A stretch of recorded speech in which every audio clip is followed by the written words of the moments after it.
Sports Interaction is your home for NHL playoff betting. You know, for those teams that you cheer for. Right, Steve? I bet on the Leafs to win by 2. You don't always win. It's not guaranteed. I bet on the Leafs to win as well in the seat while we were at the game. I bet on the Leafs plus 1.5 and my bet hit. In game. Unfortunately, on Sports Interaction, I won money on the Leafs losing. Wait. You bet against them?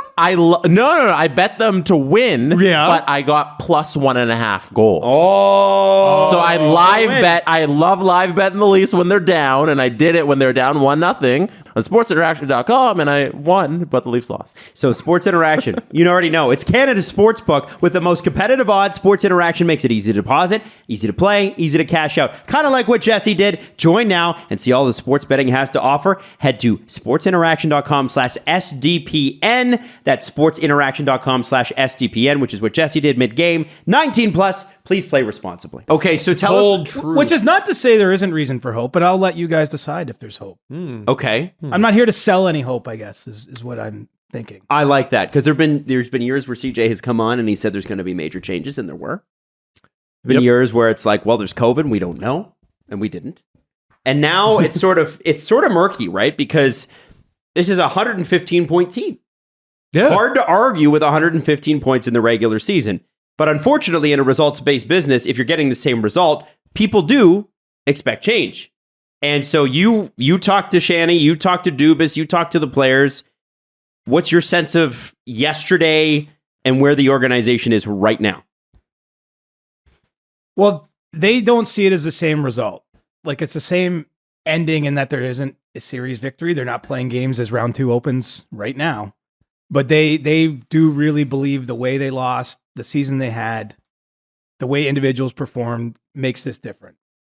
And look, I know this is going to be hard for some portions of the fan base. I see you in my comments. I see you in my Twitter feed. I actually tend to agree with them. And like, I really believe if they just flopped again this season against Tampa, okay, it might be a different direction. But I think really, I think that this reaffirmed their process. And okay. Wow. I know it's a hard look. You're never going to win Media Day at the end of that season if that's your takeaway. But they're not there to win Media Day. They're trying to do what they think is best to win the Stanley Cup. Did Sheldon Keefe secure his job for next season when he won Game 5? Oh, stop it. That's a bad Why? Why is that? Wow, grenades it right away. It's a Babcock reference from 2019. I wanted to get it out of the way. I remember. Well, Sheldon Keefe, I mean, it's pretty clear that Kyle Dubas won't be the one to fire him. I mean, he said yesterday, essentially, he was asked directly about Pete DeBoer and Barry Trotz being available. And he said, look, I think in 15 years, you'll be talking about Sheldon Keefe the way you're talking about those guys now. And so he's good. And he said he's going to have that success in Toronto. So to me, there's no question as long as Kyle Dubas is making the decision, I can't see a scenario Sheldon Keefe is fired.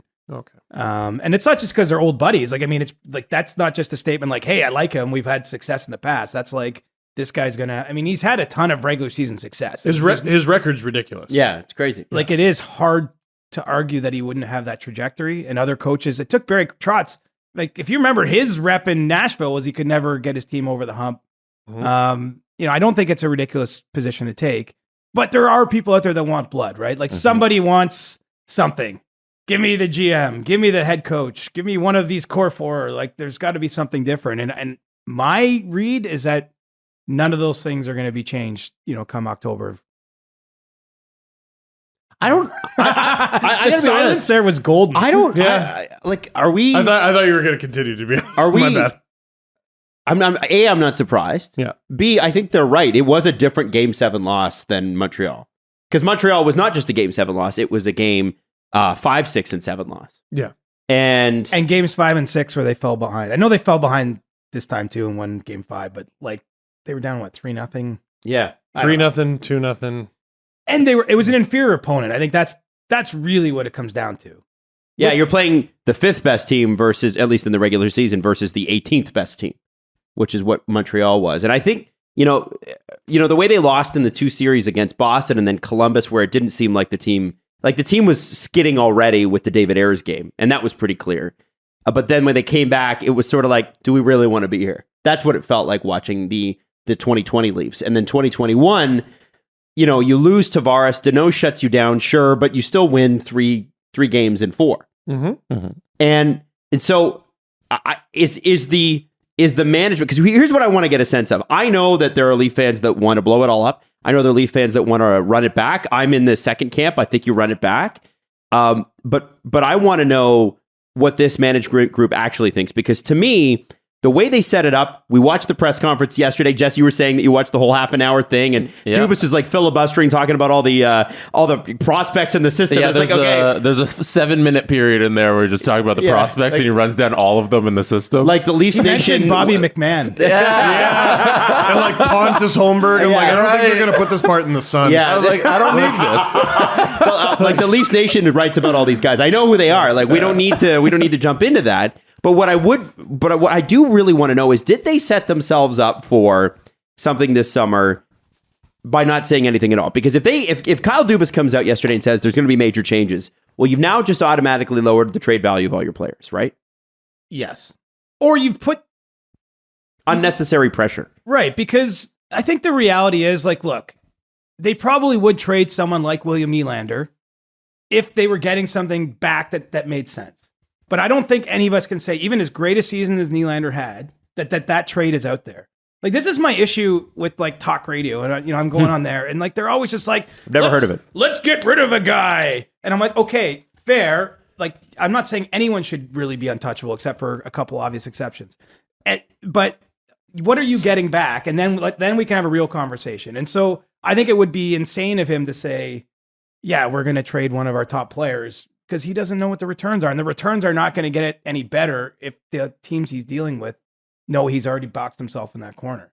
Because I think if you look closely at what Kyle said, he said, first of all, he sees the core being more than just the 4 players. And he sort of said, I have to constantly look at that mix, which I think it's easy to interpret that, you know, I think he's probably not moving one of the 4 guys, but maybe someone just around the ring. Like a Muzzin type contract? Could be someone like that.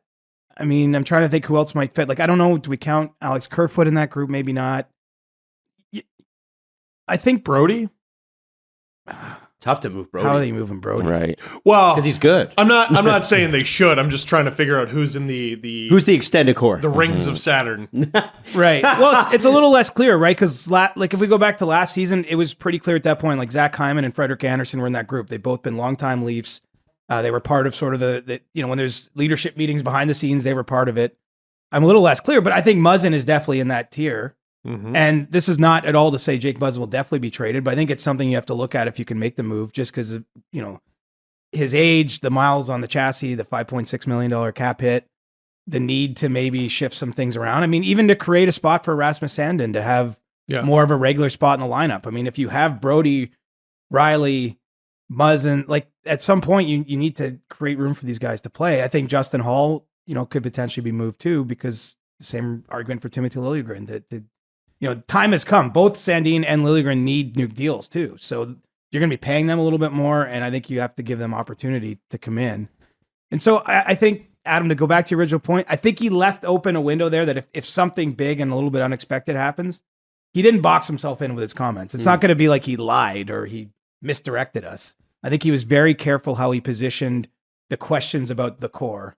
And I came away thinking likely those 4 guys are back, the 4 highest paid forwards. But and this is a caveat, they might explore the trade market and see maybe there's a way to redistribute a Nylander's money to something else. What do they think that they're missing? Okay, there's 2 ways to go with this. I think the goaltending is going to look different. And so I don't know if they're missing anything, but their starter is a number 1 goaltender who's potentially going to be a UFA. They have the ghost of Peter Mrazek's contract on the books. They have obviously some younger guys that they don't see as 1 or even number 2 options, like reasonably entering next season. So that's an area that absolutely 100% has to be addressed.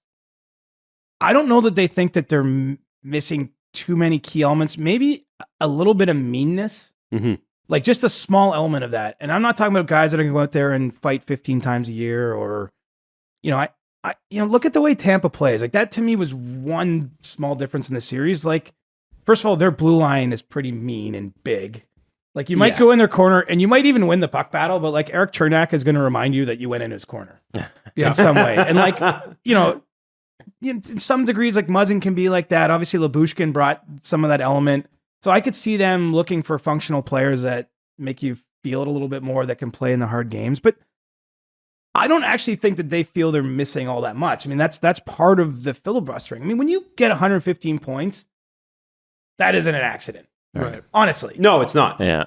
And so I think that I think all they're missing is another chance at their main guys getting better, tinkering around the edges. And then, to me, the goaltending might be the biggest decision, like just how that all plays out. Like everybody loves Jack Campbell. This is going to be a hard negotiation or hard decision because there's no room for sentiment on either side. Jack Campbell's not made very much money relative to what someone as a professional athlete can make. He's 30 years old.